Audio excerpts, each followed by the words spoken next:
Hi everyone, you're listening to Sportstar Talk Time. My name is Shivansh Gupta. We are all sports starved thanks to the coronavirus pandemic and a near global shutdown of sport. However, this has given us time to catch up with the athletes across the spectrum of sport and to get to know them a little better. Our guest today is a prolific Indian table tennis player, G. Satyan. The Chennai born paddler is a 2018 Commonwealth Games team gold medalist and an Arjuna awardee. He became the first player to break into the top 25 of world rankings and will become the first player to feature in the Japanese league as well. From COVID 19 and the Olympics postponement to taking the baton of Indian table tennis from Sharat Kamal's hands, Satyan joined us for a candid live chat to discuss his career. Do listen in. Satyan, thank you so much for joining us. To get started, let's dial back a few years. In the 2016 Belgium Open, you were seeded 25th. So to win from there, and then to win to become the first, only the second Indian to have a Pro Tour title, and to become to have your first Pro Tour World Tour title. How was that? And talk us through a journey from that first title to you being India's best ranked player in the world. Talking about Belgium, that was actually totally totally a surprise for the entire team. And I had no expectations of winning a title. I've never gone beyond the quarterfinals of an event, and I was expecting to make some upsets. That was my goal before going to the Belgium Open. I was talking to Sir on every match that I won this. I played so good. And I think Raman Sir kept me on the way. Never taught me or never made me feel that I actually reached the finals.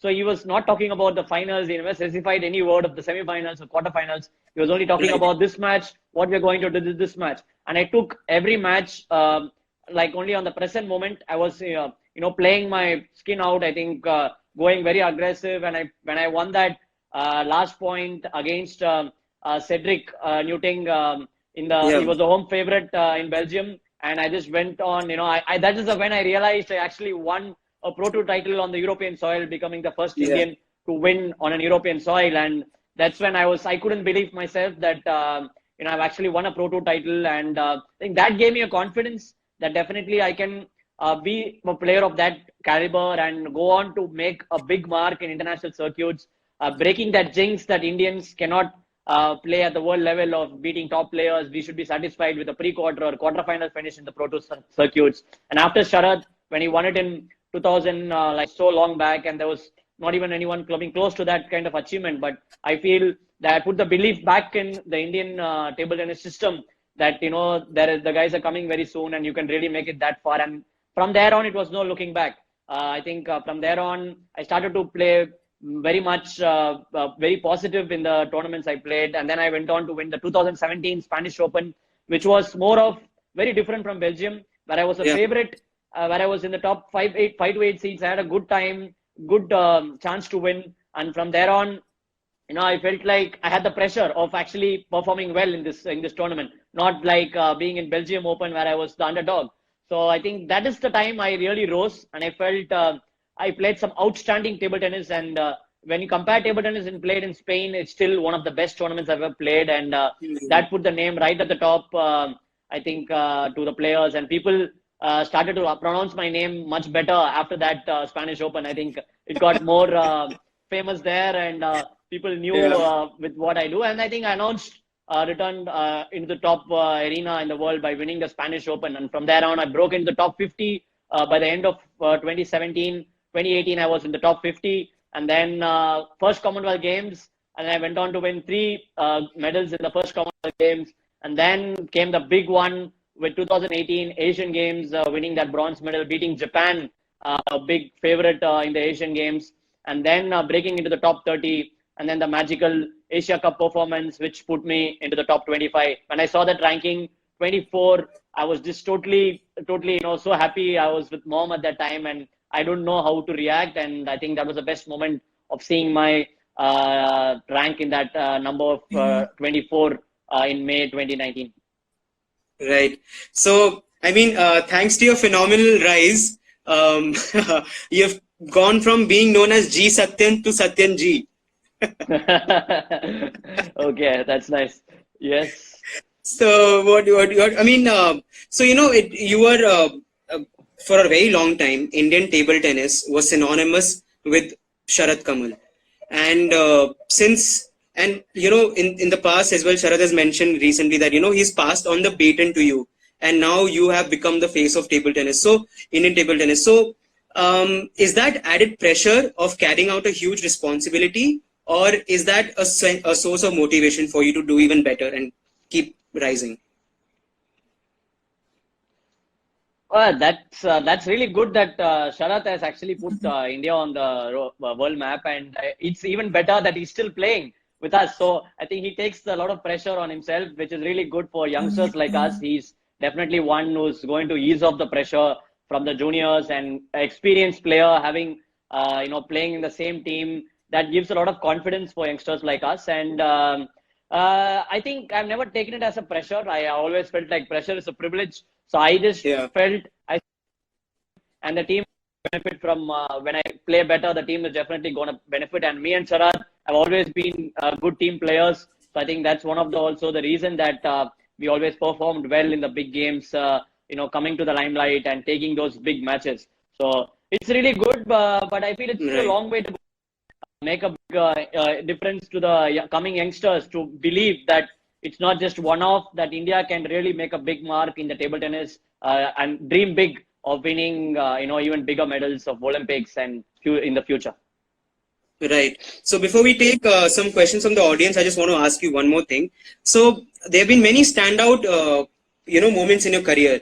Be it beating Harimoto. I mean, world number 5 at that point in 2019 was a stellar feat achieved by very few people in the world. In fact, then the 2018 Commonwealth Games success, and then you winning a silver medal in the Hungary Open with Sharath, and the Asian Games success. So for you, what career do you think proved to be a catalyst for you to move forward? That proved to be the that propelled your career ahead, or basically the turning point.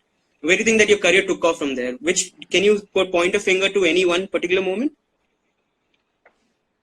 One particular moment. It's really hard. Sport doesn't work like that. But I think moment emotionally, one moment was where definitely when Dad passed away in 2015 November. That made me go very angry on many things, and I felt I just let loose. I started to play like I had nothing to lose. What is that anyway left in life when there is no guarantee for the what is going to happen the next moment. So I stopped calculating things. I started to go Hmm. for my shots. That is what Raman sir actually wanted. Go for the shots. Yeah. Don't keep thinking on what will be the result of if I do this. What will be the result if I do this? So he said, just go for it, and the result will follow, and you will see if it's good or bad. You will see. I think emotionally that was one moment, and that really came into the picture of 2016 Belgium Open. When I started playing like that, I could see what Right. happened, and I went on to become create history. So when you start playing like that, of just thinking what's clear, what you have to do, and just do it, and not see what the result is going to be. And the result will be always good when you have the process right and when you have the right mindset. I think it all started there in 2015 November and put me into the belief in 2016 September. And from there on, I was almost like a beast and putting all the anger, putting all that energy onto the court. Right. And so talking about your beast mode, and you finally entering the zone. Talk us through about the Raman effect, your coach. Oh, immense. I think it's just transformed my game, I should say. Being, like I always say in interviews, I was a very passive player, very intelligent, of course, all the time playing, trying to find out ways. And like I always played like chess, like, waiting for the move and being very patient, doing all Hmm. tactical moves, but never take the chances, never be very Yeah. aggressive. Try to play 101 balls when the opponent plays 100 balls. That was my motive. But Raman sir changed the concept. And he said, you don't have to play 101 balls at this juncture or this level. We'll have to step up. We have to play 3 or 4 balls, practice the 3 balls 3 million times, and make sure the fourth ball doesn't come back. I think that's the way we have to approach, and that is a total shift in my mindset of my approach up to the game. And I really worked on the technical part as well, the serves, the aggressive attacks, and I totally changed into a passive and a control player from to a very aggressive and a thinking aggressive player, which was very good combination of things. And I think that proved to be a big changer in the international circuit. And I think that was a big change in my game. Raman sir coming into the fray. Right. We'll take a couple of questions from the audience. So, Amol Karatkar asks, how do you, since you travel a lot as a professional athlete, how do you unwind yourself on the tour? How do you relax? What's your mode of relaxation? During the tour, like when I am Yeah. on the match. When you're on the move, yeah, traveling from one place to another. Okay, I mean, Netflix and Amazon has been my best partners, of course.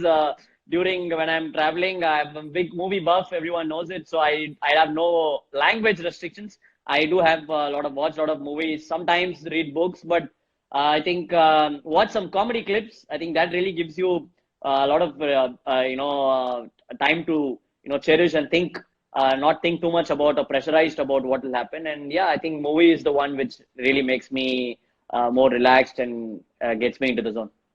Right. And Sham Vasudevan asks, so what's your favorite food on the tour? I mean, what is it that, while traveling that you rely on? Because you always have that safe food.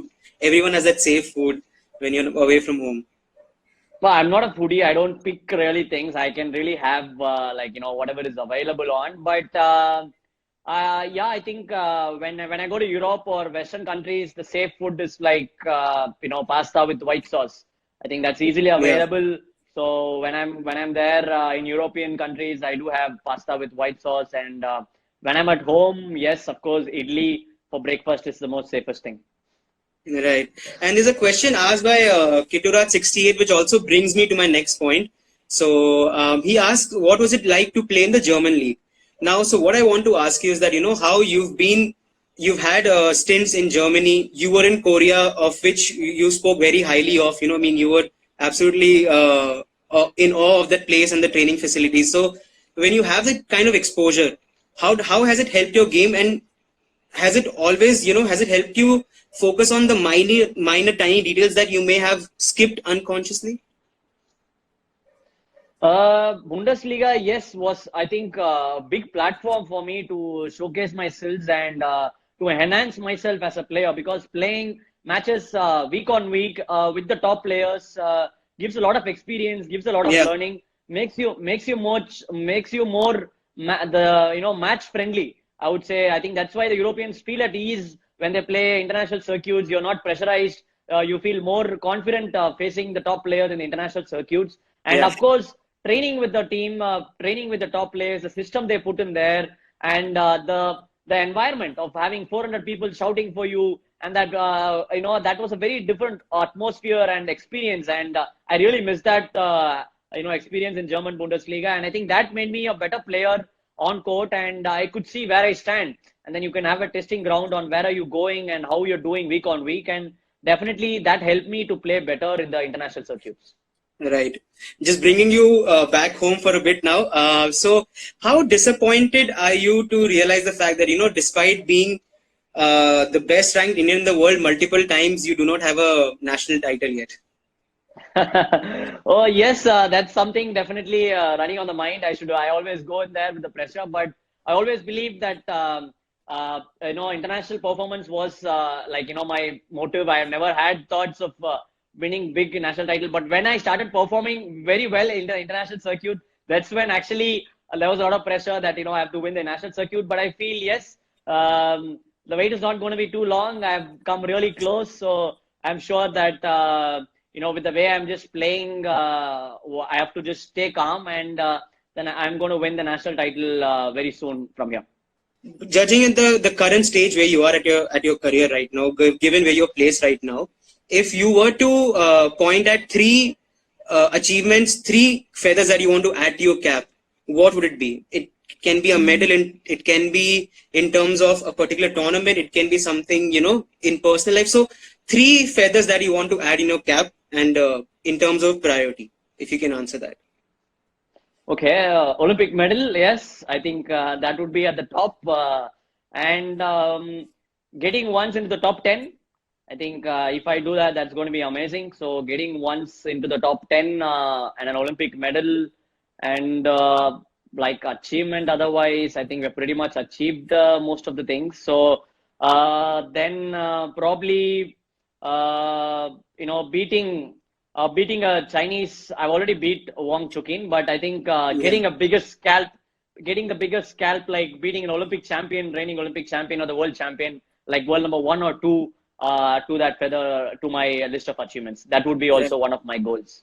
It's interesting that you mentioned Wang Chuqin because in on your Twitter profile you've been posting on your social media handles, you've been posting videos, clips from memorable wins, that your famous Yeah. wins, and Wang Chuqin is a youth Olympic champion. So do you do the same when you lose matches and you try and study the players and understand their game when you have lost against a certain player? Yes, I do analyze the game, just that I don't put it so much on social media or Instagram and I lose so much. So that's the only difference. But of course, you have to analyze the games. I think that's really important.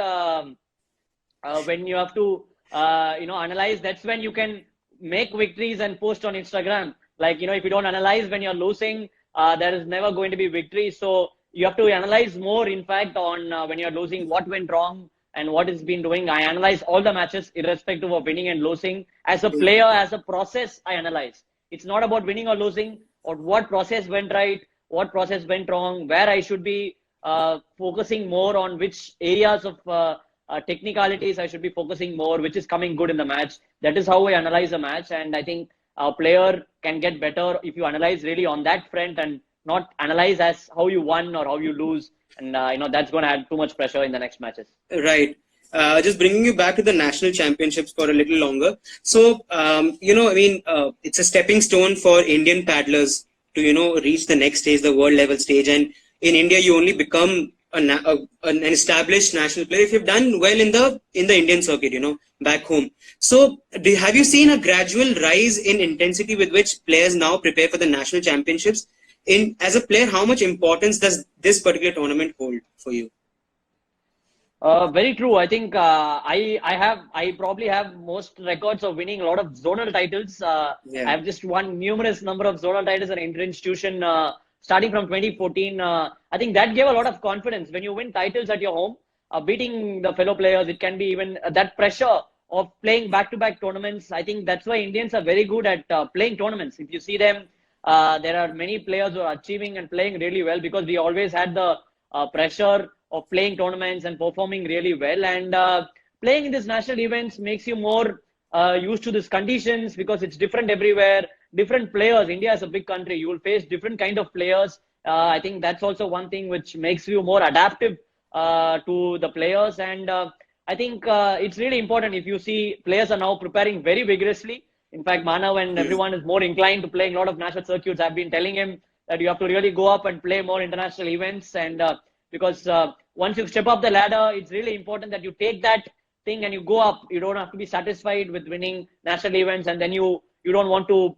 achieve further. But it's really good that when you win national circuits and if you see people can really push from one step to another step and international doesn't look really far. So I think that's the key, that when you keep winning tournaments and when you keep beating players frequently in the national events, you get that confidence, then you can really perform much better in the international circuits as well. So I think very good system followed by the Table Tennis Federation of India for years together, having so much of zones. No other country has it. So I think this is really good for the players to come up with system like this so that they have more match practice. And there is a system also to select an Indian team, which becomes more easier for the federation and the SAI and the ministry, so that there is always a group of players performing consistently at a age, and then they graduate slowly to the Indian team and come up and join us very soon. Right. So, you mentioned sometime back in this life that, you used to approach the game like a game of chess. You were very defensive. And now you've completely, you've taken a complete shift. It's a 180-degree change. Now you're at the other end of the spectrum. Now you've become very attacking. So talk us through about, how you've gone from being a blocker, a defensive player, to being an attacking player. So one concept, I just made it clear that I always had this in mind, that I should not miss the ball. That's one thing I had it always in mind. And how I tackled this was like when I started playing the top players, I understood that giving an easy ball to them is as good as missing the ball, because they are not going to miss the ball. They are not going to give you a second chance. So if you don't take your chance, if you don't risk it, so I always thought it a risk, but I felt that is a necessity. It's not a risk. So you practice for that. And even if you miss today, there is going to be a future tomorrow. But if you keep playing safe, there is no future tomorrow and there is no going ahead. So I started taking chances. When I missed, it took time.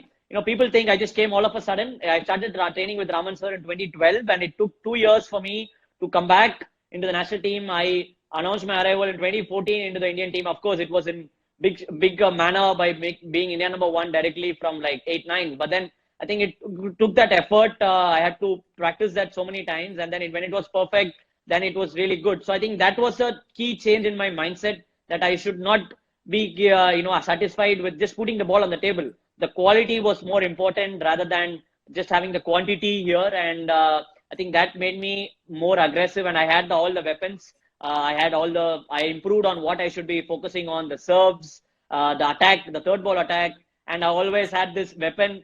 The attacking players have this problem of not having a good defense. So I had this, which I didn't lose. I had a great defense, and then I improved on my attack. And when I had both attack and defense, it was a very lethal combination. Right. So, you talk about the players around the world and, the technique. So there's a question that has been asked by Lavanya. She asks, league sports see a dominance of foreign players. So what do Indian players do to keep up with their strength, technique, and pace? And, for example, let's just take into consideration the Japanese, the Koreans, and the Chinese.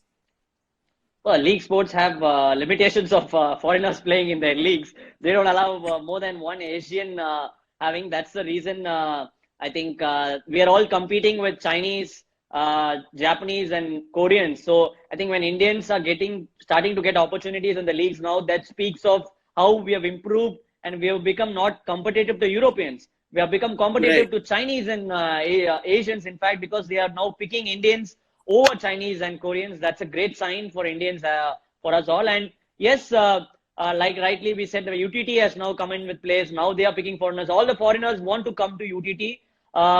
They're also organizing really well. But one core reason they want to come is the Indian players are good. For example, if you have a league in like Bhutan, and even if you conduct it as good as UTT, there is not going to be top players coming in, because the quality of table tennis in India has improved, and that's why the foreigners also want to come. So I think it's vice versa, that UTT has helped the Indian players improve, and Indian players have actually helped UTT grow in a very similar manner. So I think we are getting better as quality Indian players, and definitely in future with the level we are playing, we'll be representing more in the leagues and have a great place in the world table tennis. Absolutely. It was going to be my next question. In fact, that, you, Sharath, Manika, Manav, Archana, the likes of you all, and UTT together have, increased because of all of this combining together and forming into one element. The popularity of the sport is on a gradual rise. It's on a rise at a healthy rate. So what do you have to say about the rising popularity of table tennis in India? Very much. I think it has a lot of factors, of course, with the Table Tennis Federation of India getting us more exposure to, send us more tournaments. Sports Authority of India supporting with schemes like TOPS, Khelo India, getting more players into the system, and the league like Ultimate Table Tennis, making India the table tennis destination. I think that's a great learning for us to, travel with top players, learn how they prepare, learn how they go for a match. And I think that was a great learning, which is, probably you can't buy it with any kind of money. I think that's put a lot of experience onto the Indian players, benefiting them. Like I was 120 in the first season of UTT, and then I was unbeaten that season, and being the top Indian ranked in the last season of UTT. I think that speaks of the volume I've improved as a player from season to season in UTT. I think, yes, there are a lot of factors like the Federation, SAI, the UTT, the players on their part, the coaches, which have really stepped up the effort. And that's the reason you're seeing the performance of the Indian table tennis players at the world level. Right.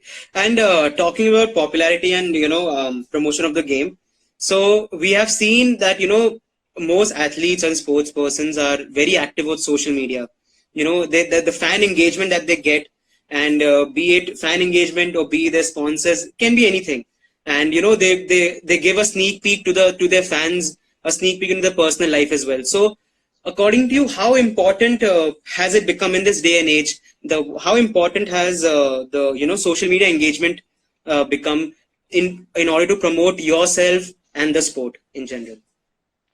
I think it's a good time for us. Of course, I've always wanted. Already very active in the social media, thanks to my team also, who's been really helping me out. But the time constraints, the traveling, which has been always very very hard, makes it very difficult for us to come out and speak with the fans. I would love to do that 24/7, but I Yeah. think the game is priority, and that is something very high. But this time has really helped us to interact with the fans, show us, express our views on how we have come up as a player, share their views, and listen from the players, upcoming players, on what their queries would be, how they really want to, step up their game, and how to feel the anxiety of being, locked down in a house. And it's also good in a brand perspective that you show your different side of being a better speaker, and professional speaker. I have tested that aspect of me, and it's coming out good. I probably can have that profession also post table tennis of being a administrator or professional speaker, and that's something which I felt coming out good these days in the social media, and I feel really good. This time is something which I could use it for myself, for sharing knowledge to the upcoming youngsters, and also using it as a tool to interact and put up your brand image and put the sport and myself in the world level. Right. So we'll take a couple of questions from the audience. So table tennis lover asks, how does Satyan handle pressure? So, in a match, you could be 6-10 down in the final game, and this is just 1 point nearby the opponent to win the match, and you still have a long trail to cover. So, not just in terms of match scenario, but in general, how do you handle pressure? How do you calm yourself down? And, so how do you deal with pressure, basically? When you're like really losing, there is absolutely nothing to be pressurized, because you're still a long way, and the opponent has only 1 point to win. He's the one under pressure. So when I feel like I'm really losing, I just go out, I don't hold anything, because you're already losing. So what's the point in holding now and regretting later? So at least you will not lose to yourself. So it's really important that you don't lose to yourself. So losing to opponent is always fine, but when you lose to yourself, that's when you're actually really lost. So I make sure that I go out with my shots. I stick to my plan of what I should be doing, irrespective of the score. And if it's down, even more. Even more, you have to go with what you have been doing at. And I think that's really worked wonders. I always feel that's actually helped me to come out from matches where you're 4-9 down or 6-10 down, and then you turn the tables, and people see what happened. Really, Satyan is coming out all the time when I was 9-4 down. I think that's something which I step up the gas and play out my game when I'm actually down. Right. I think I should have asked for this advice when I was in college as well. Would have really helped a big deal, because even I used to play table tennis, but pressure was something that, always got to me. So I think that's really good advice. And I'm sure that, our viewers have a lot to, learn from this. So you were talking about, your transition from being a blocker to an attacker. I just want to bring you back to that point once more. So was there any particular player or tournament or incidents that triggered that change, or was it something that you worked on consciously? I think we were working on consciously, but I would pick probably the 2014 inter-institution. I think that was Okay. the tournament when the Hindu also came up with the engineer, the paddler is back.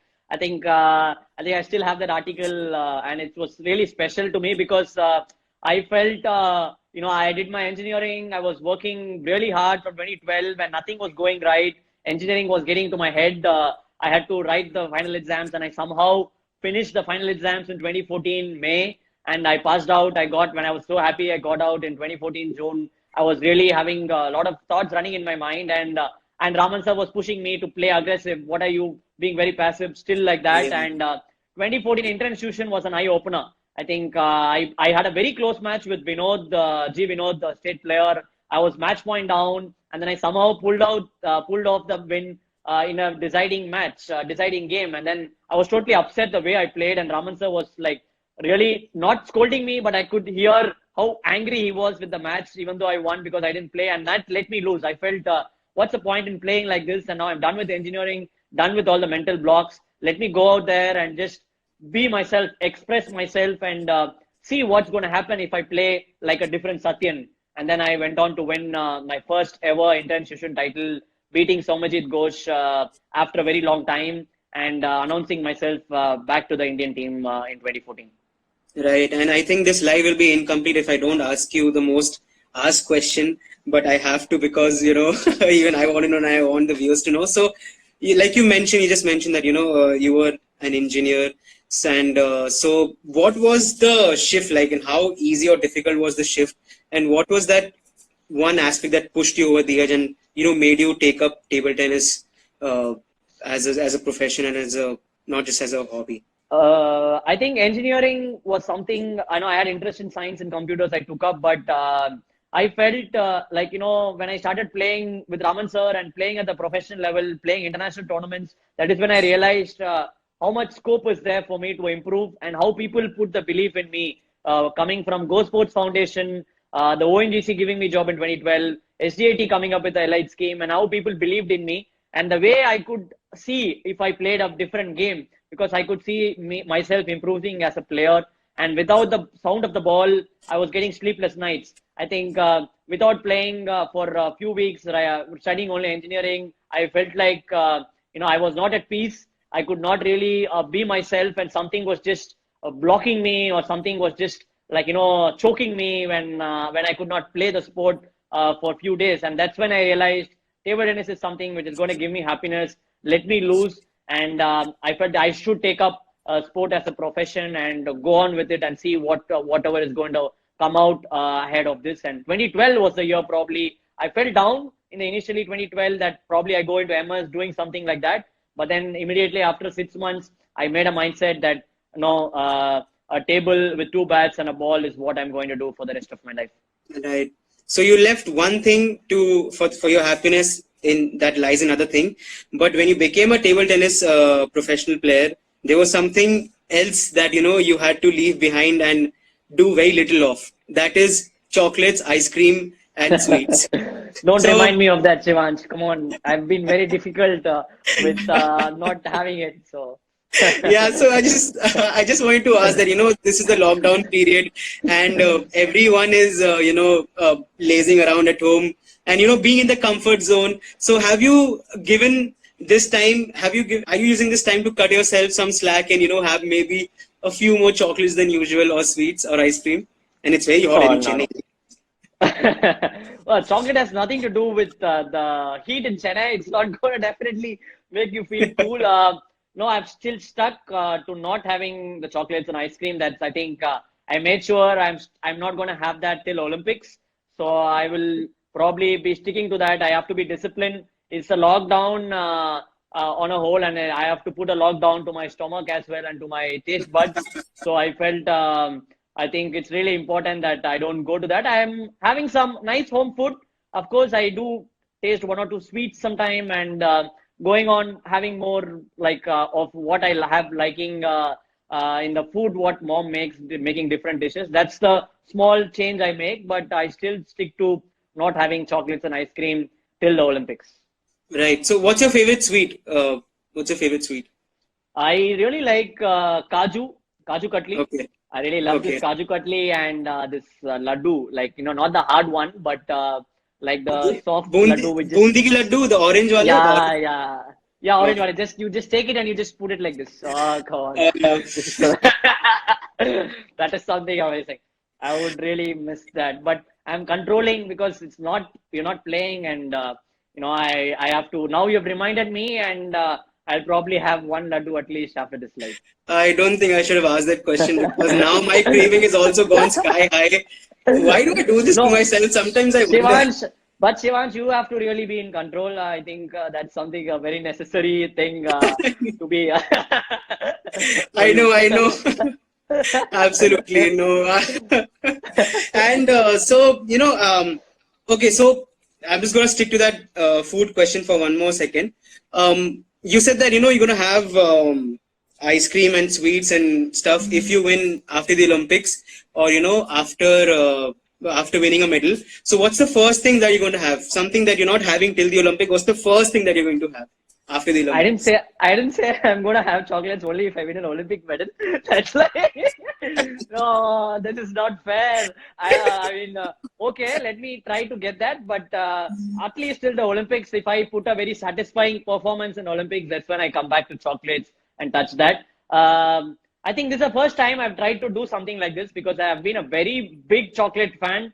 People connect me with the chocolate in childhood. Satyan, when I have people ask me where is the chocolate, and I used to carry a bag full of chocolates.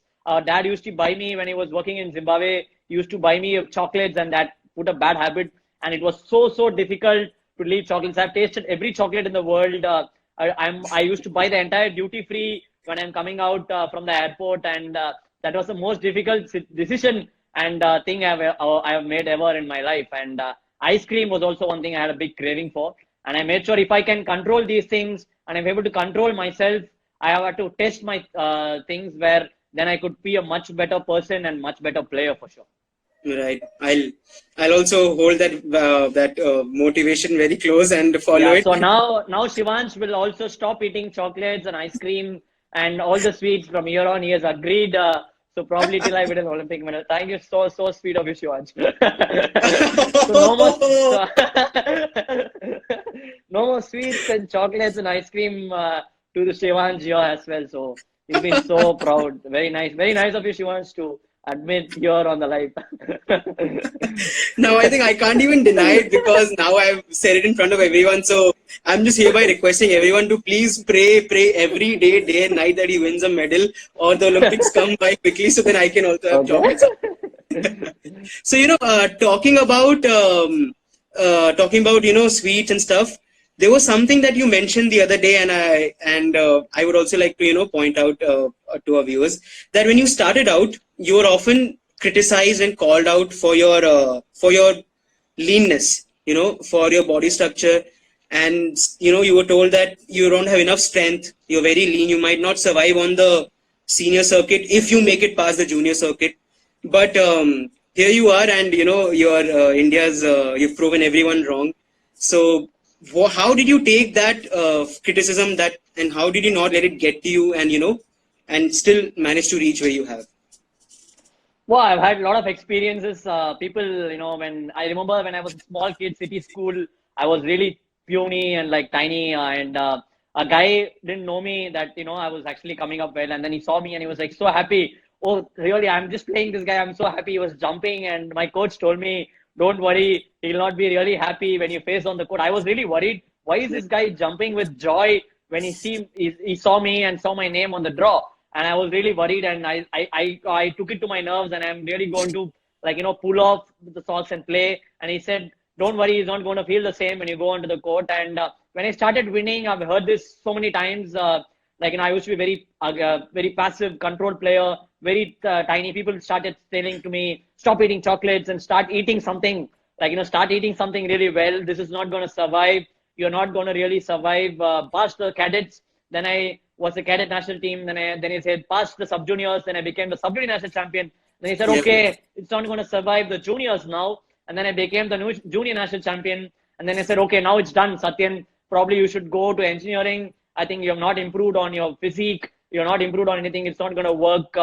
And then I went on to win tournaments in senior. And then I still started hearing that this is not going to work in international circuit. This might work in India. With a lot of this kind of control game. Then I proved the entire world wrong. I think it's not about how you look, but what you actually bring into the game, and then people start looking at you. So I think people started looking at you as a very different person. Not now, no one sees me as a tiny or a thin person. Everyone sees me as Satyan Yanchekar in the world number 24. I think that speaks of proving everyone wrong. You don't have to be strong, or you don't have to have bulky muscles. You will have to be very smart. You will have to, of course, work on your fitness, work on your strengths. So I worked on my strength of speed. So if I was thin, I could fly, right? So I made sure that I really improved on my speed, agility. I made sure I really literally flew on the table, improving on my footwork, worked on my strengths, and took up that path.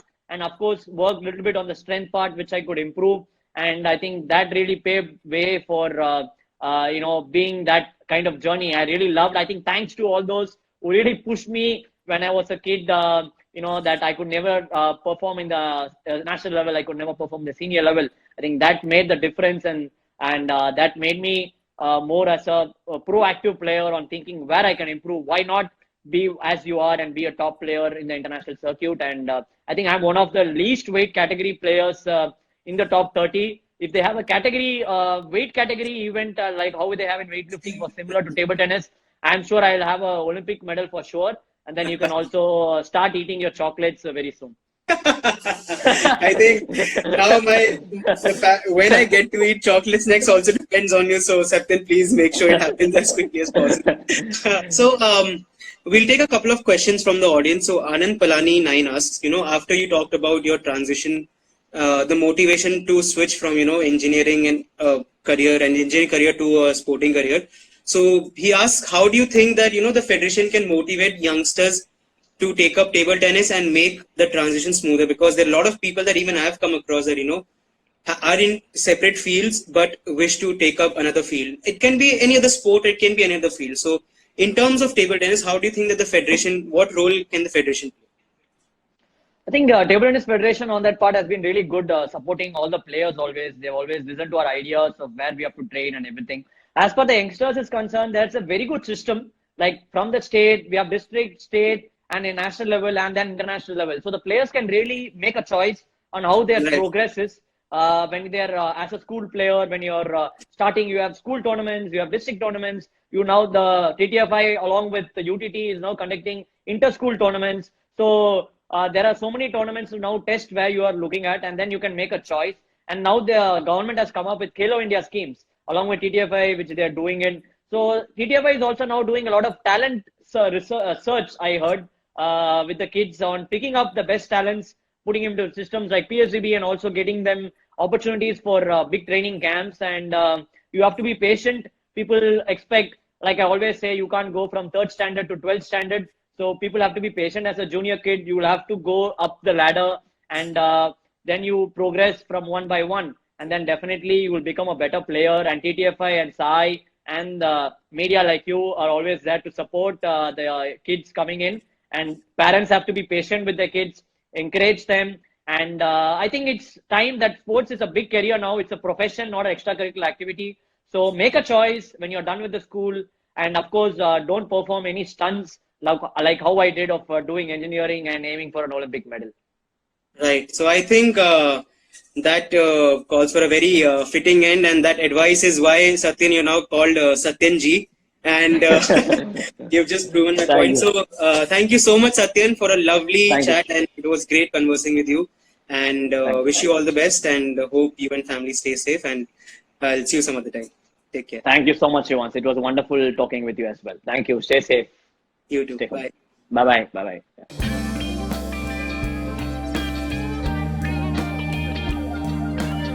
That's all we have time for in this episode. I hope you enjoyed the chat. Do subscribe to Sportstar to keep up with all our exclusive stories and interviews. Until another episode featuring another illustrious guest, it's goodbye from all of us at Sportstar.